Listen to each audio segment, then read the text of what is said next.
The godless state owns your children. In recent years, there has been a discernible shift in educational policies and political rhetoric that suggests an increasing inclination among leftist, socialist, and Marxist factions to view children more as assets of the state than as the cherished responsibility of their parents. This perspective challenges the traditional family structure and parental rights, aiming to mold children according to state-defined ideologies rather than nurturing them within the values imparted by their families and faith. Historical foundations of state-controlled education. The concept of state intervention in child rearing is not new. Karl Marx, in his Communist Manifesto, advocated for the state to assume a central role in children's education, asserting that communism would ensure children are educated by the state rather than by their parents. He believed this approach would rescue education from the influence of the ruling class, thereby promoting a uniform ideological upbringing.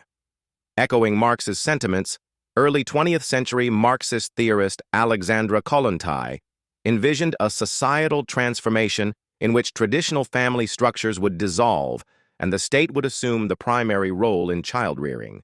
She posited that under communism, the worker mother must learn not to differentiate between yours and mine. She must remember that there are only our children, the children of Russia's communist workers.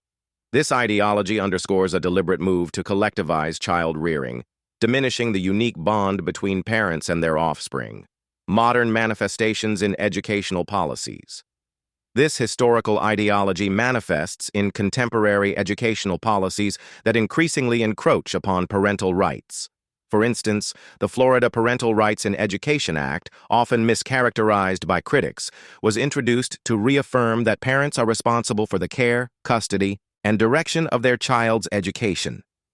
Discussions surrounding this act have highlighted attempts to limit parental influence, with some arguing that financial oligarchs designed such legislation as a means to undermine public education.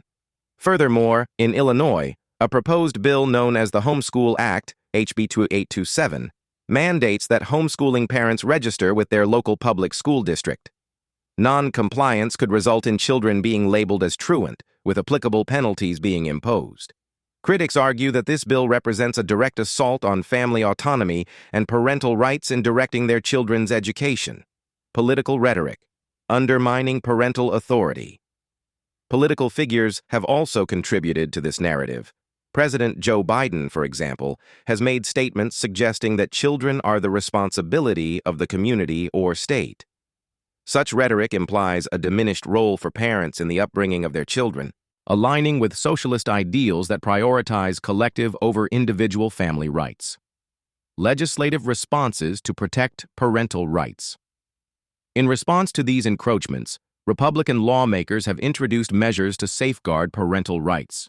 The proposed Parental Rights Amendment to the United States Constitution seeks to affirm that parents have the fundamental right to direct the upbringing, education, and care of their children.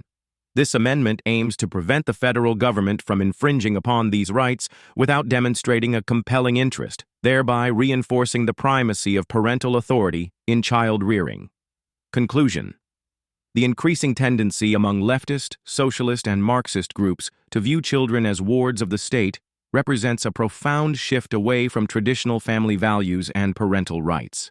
By advocating for state-controlled education and diminishing parental influence, these ideologies aim to shape children according to state-defined norms, often at odds with the values instilled by their families and faith.